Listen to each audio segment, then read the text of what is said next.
공명심을 버리고 예수님 앞에 엎드리십시오. 공명심을 버리고 예수님 앞에 엎드리십시오라는 제목으로 하나님의 말씀 나누도록 하겠습니다.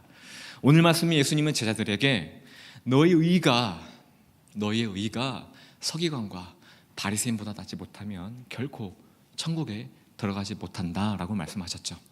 바꿔 말하면 너희의 의가 서기관과 바리새인보다 낫지 못하면 구원을 받지 못할 것이다 라는 말과 똑같은 맥락입니다. 여기서 우리는 이 서기관과 바리새인에 대해 너무 쉽게 생각하고 그냥 지나치는 경우가 많습니다. 서기관? 바리새인? 예수님이 말씀하신 그 독사의 자식들, 회칠한 무덤, 사람들에게 보이려고 잘난 체하는 사람들, 공명심으로 가득 찬 사람들, 예수님을 믿지 않았던 자들 끝까지, 그리고 예수님을 기어이 십자가에 못 박은 장본인들, 우리는 그저 이렇게 이미 기록되어 있는 말씀을 통해 이들이 악의 무리라고 쉽게 단정 지어버리는데요, 실제로는 그렇게 만만하게 볼 사람들이 아니라는 것입니다. 우리가 만약 이들이 살았던 2000년 전의 시대로 타임머신을 타고 돌아가 이들과 같이 살게 된다면 어쩌면 우리는요, 저부터 그래요. 저부터 이들의 너무나도 뛰어난 신학적인 지식과 언변, 카리스마, 그리고 이들의 지위에서 뿜어져 나오는 권위에 눌려서 저는 아마 찍소리도 못했을 거예요. 서기관과 바리새인들이 어떻게 생겨났고 이들이 살면서 어떠한 일을 하고 있었는지에 대해서 깊이 있게 생각해 본다면 우리는 이들을 결코 쉽게 볼 수 없다는 말입니다. 여러분의 이해를 돕기 위해 여러분을 예로 들어 잠시 이야기해 보겠습니다. 여기에 앉아있는 여러분은 하나님이 택하신 백성들이에요. 여러분은 오직 하나님만을 예배하고 여러분은 오직 하나님의 계명만을 지키고 살 때 복을 받는 백성들입니다. 그런데 안타깝게도 여러분은 하나님을 버렸어요. 버려버렸어요. 배신했어요. 그리고 여러분은 부처와 같은 이방신, 이방 종교, 이방 문화를 받아들이기 시작했습니다. 그리고 하나님의 계명들을 무시하고 멋대로 살기 시작했어요. 여러분들이. 하나님은 여러분이 이방신을 섬기고 멋대로 죄를 지으면서 사는 것을 더 이상 두고 보지 않으셨습니다. 그래서 미국과 일본과 같은 강대국을 사용하셔서 여러분이 살고 있는 한국 땅을 망하게 했어요. 쑥대밭을 만들었습니다. 그리고 여러분은 처참한 노예, 포로 신세가 되어서 미국과 일본에 잡혀가게 됩니다. 그곳에서 여러분은 비참한 인생을 살게 됩니다. 하지만 그것으로 끝이 아니었어요. 새드 엔딩이 아니에요. 하나님께서는요, 회복할 수 있는 기회를 주시기 위해서 포로로 끌려갔던 여러분들을 다시 한국 땅으로 컴백, 돌아오게 하셨습니다. 여러분들이 돌아가서 하나님 말씀을 딱 봤는데 서프라이즈, 깜짝 놀랐어요. 왜냐? 여러분이 하나님을 떠나게 되면 다른 나라를 통해서 망하게 되는 것과 포로로 끌려가는 것, 그러나 하나님의 자비하심으로 다시 한국으로 귀환하게 되는 것, 이 모든 것들이 성경 말씀에 예언으로 기록이 쫙 돼 있다는 거예요. 놀랬어요. 우와, 예언이 맞았네? 하나님의 말씀들이 정확하게 다 맞았구나. 우리가 하나님이 택한 백성이었어? 정말이야? 대박인걸? 우리 민족이? 내가 그 백성이라고? 말씀을 통해 여러분의 눈이 이제 번쩍 뜨이기 시작했어요. 이때 성경 말씀에 능통한 학자가 나타납니다. 여러분에게 이 사람이 말씀을 가르치기 시작했어요. 이 사람의 말씀을 듣고 가르침으로 인해서 말씀의 대부흥이 일어나기 시작했습니다. 이 사람은 바로 에스라였어요. 에스라. 포로로 끌려가 죽도록 고생한 여러분들이 돌아와서 말씀을 보니까 놀랍도록 다 맞는 말씀들이에요. 그렇다 보니까 에스라가 전하는 말씀과 가르침이 가슴에 팍팍팍팍 꽂히게 되는 거예요. 여기서 여러분은 이 에스라를 통해 말씀을 재발견하게 되고 민족을 재발견하게 되고 여러분 자신의 정체성에 대해서 재발견을 하게 됐어요. 모세오경이 얼마나 위대한지 알게 되었어요. 이 모세오경, 하나님의 말씀, 이 율법이 얼마나 위대한지를 여러분들이 이제 깨닫기 시작했다는 거예요. 시간이 흐르면서 다른 나라 사람에 비해 여러분들이 얼마나 월등한 족속인지라는 것도 확신이 점점 생기기 시작했습니다. 뿐만 아니라 말씀, 성경 공부를 통해서 GBS를 통해서 이 얻은 깨달음들은요, 거기서 끝이 아니었어요. 깨닫고 알고 아하, 이어서 끝이 아니라 이게 감격이 되고 여러분은 통곡하게 되고 막 회개하고 통곡이 일어났어요. 이 GBS를 통해서, 말씀 연구를 통해서, 성경 공부를 통해서 여러분의 삶에 개혁이 일어나는, 부흥이 일어났다는 겁니다. 이제 여러분은요, 이 모세오경, 창출, 레위, 민신, 이 모세오경의 율법 아래 결단을 합니다. 그리고 서약을 합니다. 그리고 이것을 제도화시킵니다. 이 율법, 모세오경을 제도화시키고 이것이 시간이 수백 년, 천년 흘러서 지금의 여러분들이 잘 알고 있는 탈무드, 아시죠? 탈무드라는 지혜의 책이 된 거예요. 지금까지 여러분을 예로 들어 말씀드렸던 이야기는요, 바로 예수님이 이 땅에 오시기 전 구약의 마지막 스토리예요. 바로 이스라엘 백성들의 스토리라는 겁니다. 이 구약의 시대가 끝이 나고 400년이 흐르고 이제 이 땅에 예수님이 오셨습니다. 그런데 예수님이 활동하셨던 이 시대에 유독 눈에 띄는 사람들이 있었어요. 그들은 바로 오늘 본문에 등장하는 서기관과 바리새인이었습니다. 제가 좀 전에 말씀드렸던 에스라의 말씀 개혁으로 회복했던 자들, 하나님이 택하신 구약 선조들의 후손, 바로 이 후손들이 서기관과 바리새인이에요. 이들은 이 구약의 선조에게서 유대인의 정신, 긍지를 그대로 이어받았던 자들이었습니다. 이들은요, 얼마나 대단한지 한번 들어보세요. 이들은요, 어렸을 때부터 집중적으로 하나님 말씀으로 양육됩니다. 우리와는 차원이 다르죠. 또한 14세가 되면 중학교 1학년이 되면요, 모세오경을 통째로 외운대요. 저번 주에 우리 유초등부 아이들 마태복음 5장, 정말 그것도 대단하죠. 정말 대단합니다. 예. 그런데 이들은 중학교 1학년이 되면 창출, 레위, 민신, 창세기만 해도 몇 장이죠? 50장이에요. 두께가 이렇게 두꺼워요. 근데 그 모세오경을 통째로 외운대요. 통째로. 누가요? 이 서기관과 바리새인들이요. 그리고 해석에 통달을 한대요. 우리는 봐도 무슨 말인지 모르겠죠. 아무리 봐도 이게 무슨 말인지 모르겠죠. 통달을 한대요. 통달을, 중학교 때. 서기관 같은 경우는요, 이 서기관 같은 경우는요, 40살, 40세가 되면 안수를 받고 정식 서기관이 됩니다. 그리고 정식 서기관이 되면 탈무드에 이미 기록되어 있는 그 지혜들을요, 해석해요. 그리고 회당의 사람들을 모아서 그 지혜를 가르칩니다. 탈무드의 책을 펴고 가르쳐요. 결혼에 대해서 이혼은 이러이런 거다. 이럴 경우에는 이렇게 된다. 그래? 지금 이런 상황이니? 물건 훔쳤니? 지금 뭔가 이렇게 보상을 받고 뭔가 보복을 하고 싶니? 율법에 의하면, 모세 율법에 의하면 이러이러하기 때문에 이건 이렇게 해서 이렇게 하는 거야. 정식 서기관이 되면 이렇게 가실 수 있는 자격이 부여가 되는 거예요. 더 나아가서 정식 서기관이 되면 새로운 지혜를 만들 수 있어요. 그 지혜를 탈무드에 새롭게 등록을 시킬 수 있는 권한까지도 부여가 된다는 겁니다. 더 나아가 정치, 재판, 상당한 이 유대인의 지혜를 가진 자였어요. 그게 누구라고요? 서기관들. 바리새인 만만치 않습니다. 이 바리새파라는 뜻이 무엇인지 아십니까? 구별된 자, 거룩한. 이들은 이름값하고 살았습니다. 이들의 선조들, 제가 설명했죠.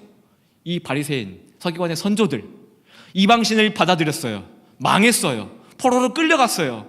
비참함을 겪었어요. 이 후손인 바리새인은 이 역사를 너무나 잘 알고 있었기에, 그래서 더욱 이방인들, 유대인이 아닌 외국인들, 일본 사람, 한국 사람, 유대인이 아닌 다른 나라 사람들, 흑인, 백인들 더더욱 멀리했어요. 이방신 섞이지 않았습니다. 오직 하나님, 오직 율법. 철저하게 구별되어 행동했던 자들이 바로 바리새인들이에요. 선민의식이 강했습니다. 하나님은 유일하게 우리 백성만을 택했어. 유대인만을 택했어. 나는 그런 자랑성의 유대인이야. 선민의식이 강했던 자들이었어요. 우리는 모세의 율법을 통해 하나님께서 우리를 택하셨던 것을 알게 되었고, 율법을 절대적으로 우선하고 이 율법들을 지키고 사는 것만이 하나님께 기쁨을 드리는 것이요 복을 받는 것이다 라고 생각했던 아주 긍지가 높았던 자들이었어요. 바리새인들도 서기관들과 마찬가지로 율법에 아주 능통했고, 창출, 레위, 민신, 이 모세의 오경, 이 율법들을 완벽하게 지키고 살려고 노력했으며, 또한 세상과 구별되어 거룩히 살려고 노력했던 자들이었어요. 그게 서기관과 바리새인들이었어요. 만약 여러분이 이 시대의 사람이었다면 이들 앞에서 예수님처럼 이 독사의 자식아 할 수 있을까요? 과감하게 말할 수 있습니까? 아니, 이 사람들에게 말싸움이라도 걸 수 있습니까? 이들은요 실로 대단한 자들이었습니다. 서기관과 바리새인은 뼛속까지 율법으로 무장된 사람들이었던 거예요. 그런데 우리 예수님은 이렇게 대단했던 서기관과 바리새인보다 더 나은 의를 갖지 않으면 결단코 천국에 들어올 수 없다고 오늘 본문에 말씀하고 있습니다. 이들보다 더 나은 의요? 이들보다 더 나은 의? 이들보다 성경 말씀을 더욱 열심히 연구하란 말입니까? 암송하면 되는 거예요? 지키고 살면 되는 것입니까? 이들보다 더욱더 거룩하게 보이면서 살면 되는 것입니까?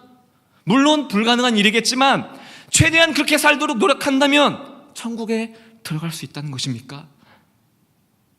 예수님이 말씀하신 서기관과 바리새인보다 더 나은 의가 이것을 말하는 것일까요? 당연히 아니겠죠. 예수님이 말씀하신 서기관과 바리새인보다 더 나은 의는 바로 완벽함입니다. 완벽함, 퍼펙트, 완벽함. 예수님이 말씀하신 더 나은 의는 완벽함을 말하는 겁니다. 여기서 우리는 억장이 무너집니다.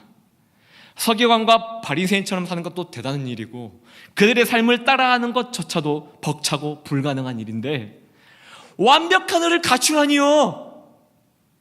우리가 어떻게 완벽해질 수 있나요? 네, 맞아요. 우리는요 완벽해질 수 없습니다.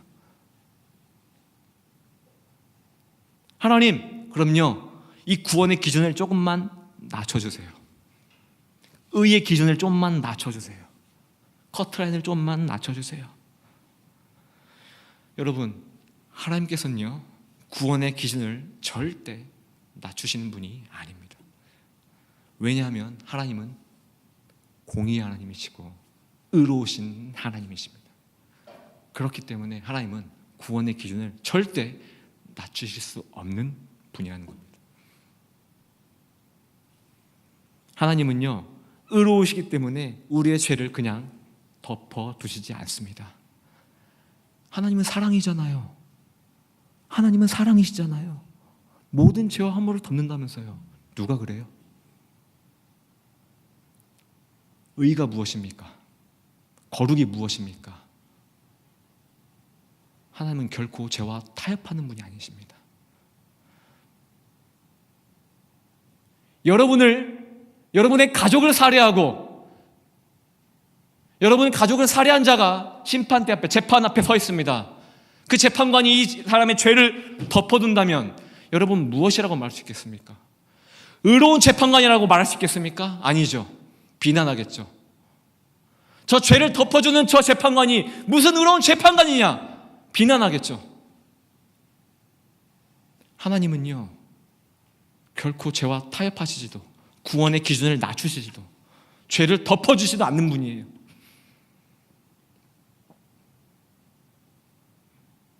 상황에 따라서 구원의 기준을 높였다 낮췄다 한다면 하나님은 더 이상 의로운 재판관이 될 수 없다는 것입니다. 저와 여러분, 모든 인류는 이 하나님의 의로움 앞에, 이 거룩함 앞에 이미 정죄받은, 사형 선고받은 죄인들입니다. 우리는 예수님이 추구하신 완벽한 의를 가질 수 없는 존재들이에요. 소망이 없는 존재들이에요. 그러나 그때 의로우시고 선하신 하나님이 사람이 되셨습니다. 그리고 그분은 서기관과 바리새인이 살 수 없는, 따라할 수 없는, 모든 인류가 따라할 수 없는 완벽한 완전한 삶을 사셨습니다. 그분은 죄를 피했을 뿐만 아니라 동시에 완벽하게 의로운 삶을 살아가신 겁니다. 그리고 그분은 갈보리로 걸어가셨고 거기에서 십자가에 달려 돌아가셨습니다. 우리는 너무나 지겹게 들었어요. 너무나 많이 들었어요. 너무나 많이, 어렸을 때부터. 로마인들이요, 그래요, 로마인들이 잡혀갔어요. 로마인들한테 잡혀갔어요. 예수님을 때렸어요. 구타했어요. 얼굴에 침을 뱉었어요. 가시묘관에 쓰여졌어요. 이마에서 피가 났어요. 조롱했어요. 옷을 벗겼어요. 채찍질했어요. 너무 많이 들었다고요. 롱기누스의 창으로 옆구리에 찔렀어요. 그제서야 하나님의 아들이시구나. 너무나 많이 들었어요. 아주 지겹게 들었어요. 지겹게. 여기에 문제가 하나 있습니다. 우리는 이 로마인들이 예수님을 때리고 채찍질하고 십자가에 못 박혀 십자가에 달아서 죽였기 때문에 우리가 죄로부터 구원받았다고 생각하는 거예요. 맞습니까?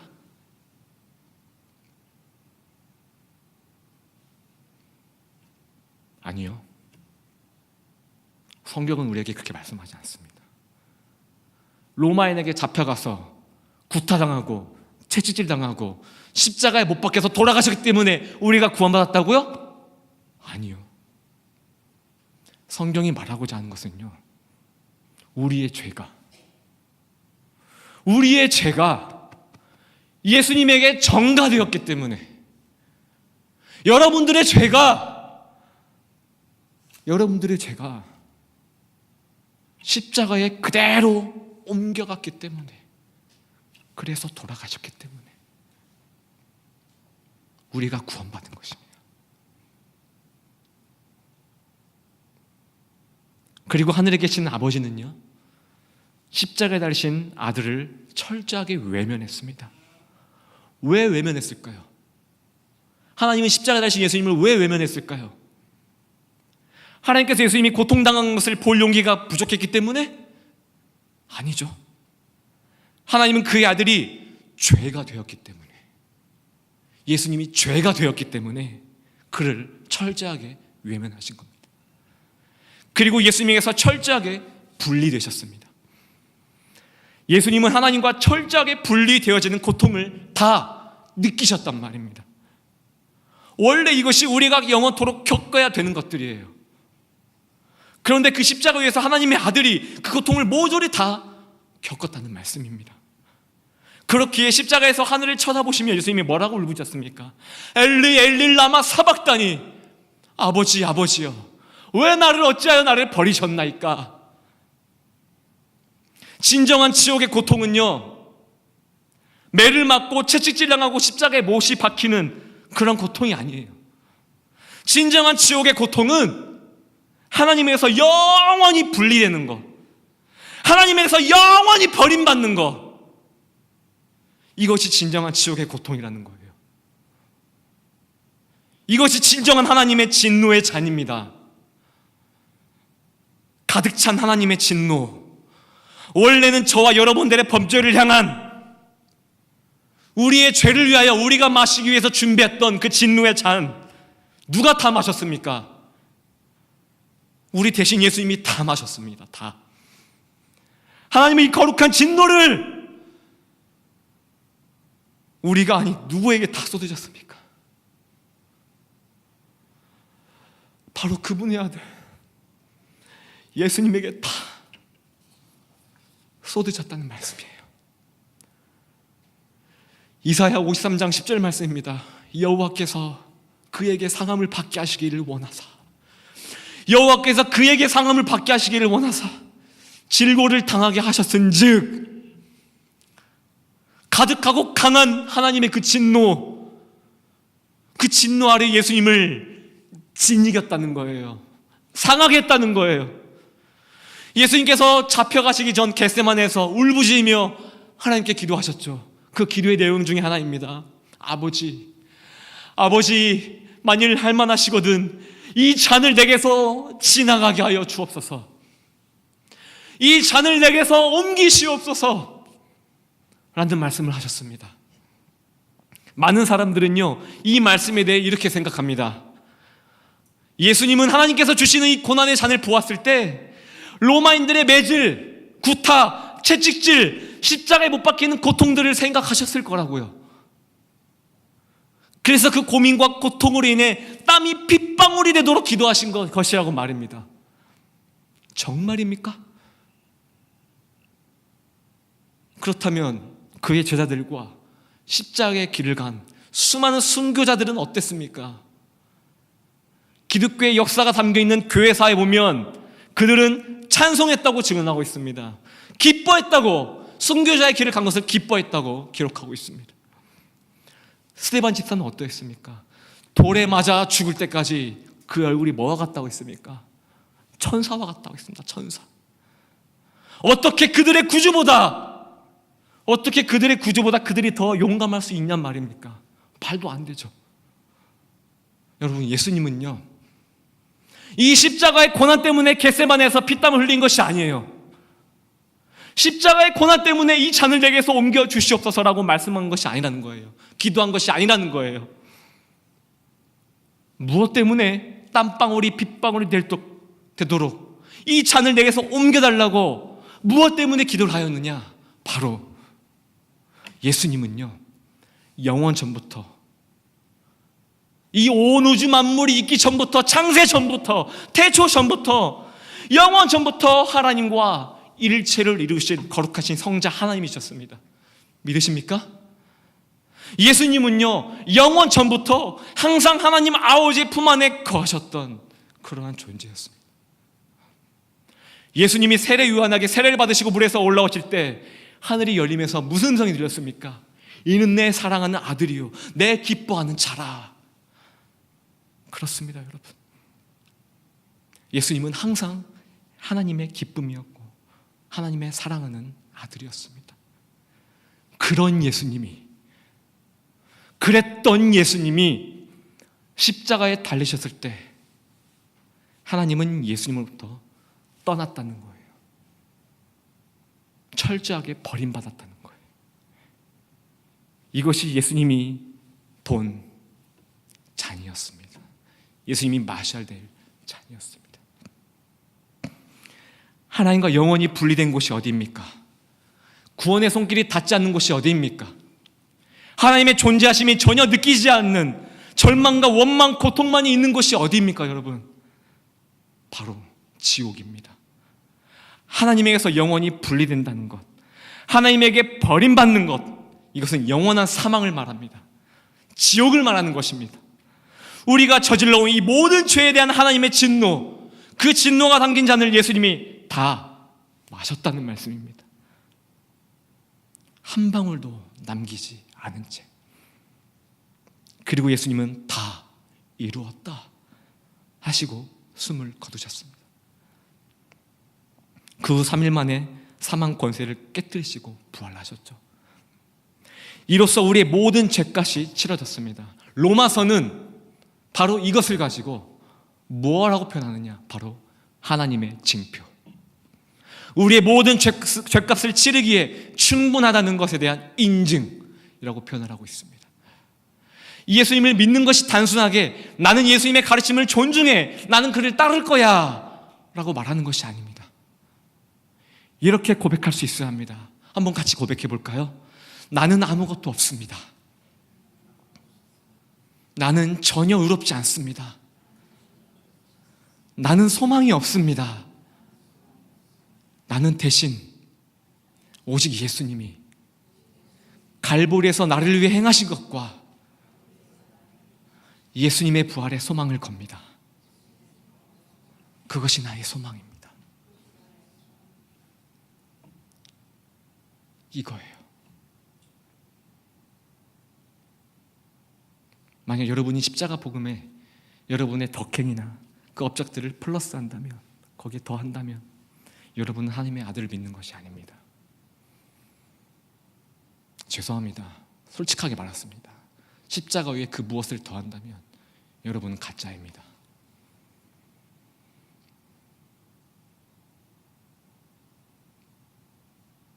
여러분 자신이 하나님입니다. 여러분 자신을 믿는 것입니다. 십자가의 복음을 믿고 받아들인 사람들은 결코 자신을 신뢰하지 않습니다. 그리고 드러내지도 않습니다. 자신을 높이지도 않습니다. 왜요? 왜요? 나는 이미 의로우신 하나님께 죄인이라 정죄를 받았기 때문이에요. 그런데 그런 나를 예수님께서 구원해 주셨고 의인이라 칭해 주셨습니다. 그래서 이제부터 나는 선교를 하든 봉사를 하든 무엇을 하든 예수님만이 드러나고 예수님만이 자랑하게 하는 것에 목적이 생겼습니다. 이것이 하나님의 아들을 믿는 믿음의 고백이라는 거예요. 서기관과 바리새인에겐 이 믿음이 없었습니다. 그들의 선조가 얼마나 뛰어났든, 얼마나 가슴 아픈 역사를 가지고 있었고, 얼마나 위대한 말씀에 대부흥이 있었다 할지라도, 그들이 얼마나 많은 양의 말씀을 암송하고 이해한다 할지라도, 거룩하게 살려고 애쓴다 할지라도 결국 그들은 예수님을 인정하지 않았습니다. 믿음으로 받아들이지 않았습니다. 서기관과 바리새인 또한 의로우신 재판장이신 하나님께 죄인이라 정죄를 받은 자들이었어요. 사형 선고를 받은 죄인들이 의로우신 하나님 앞에서 무슨 의를 드러낼 수 있을까요? 사형 선고를 받은 죄인이 무슨 자격으로 구원의 문을 통과할 수 있다는 것입니까? 사형 선고를 받은 죄인들이 아무리 율법에 능통하고 거룩하게 살아봤자 결국 그들은 사형에 처할 죄인들입니다. 서기관과 바리새인이 소유했던 이 의는 멸망의 길로 인도하는 의였습니다. 예수님을 믿지 않았기 때문에 결국 자신이 하나님과 같이 되었고 많은 사람들을 정죄하고 다녔습니다. 비판하고 다녔습니다. 그리고 무슨 일을 하든지 자신이 높아져야만 했던 거예요. 돋보이고 드러나야만 했던 거예요. 인정받아야만 하는 공명심에 사로잡히게 된 것입니다. 그들의 선조들은 훌륭했습니다. 그리고 그들의 선조들은 후손인 서기관과 바리새인들에게 아주 좋은 것들을 물려주었습니다. 그러나 의로우신 하나님 앞에 예수님이 없이는 모든 것이 다 헛되고 불의하다는 거예요. 서기관과 바리새인은 예수님을 믿지 않았기 때문에 여기서 실패한 것입니다. 여러분, 말씀을 마치겠습니다. 예수님 믿으시죠? 예수님 사랑하시죠? 그렇다면 여러분은 서기관과 바리새인보다 더 나은 예수님이 말씀하신 완벽한 의를 가진 자들입니다. 그리고 구원을 소유한 자들입니다. 여러분은 완벽한 의를 소유한 자이기에 무슨 일을 하든지 여러분의 입에서, 여러분의 삶 속에서 오직 예수님만이 드러나고 오직 예수님만이 자랑되어지는 삶을 사시기를 예수님의 이름으로 기도드립니다. 네, 불 꺼주세요.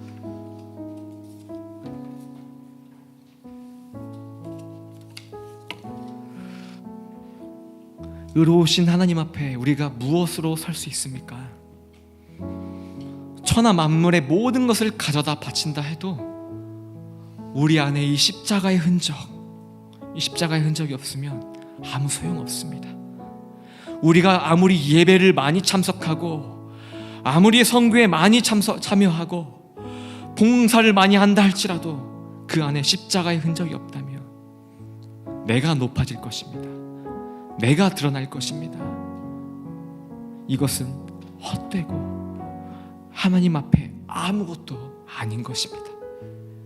이 시간 기도할 때요, 성령님, 내가 무엇을 하든지 예수님의 영광과 능력이 나타나게 하여 주옵소서.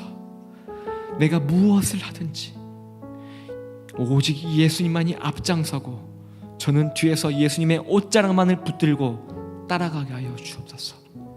이 마음으로 이 시간 찬양으로 고백하고 기도하도록 하겠습니다.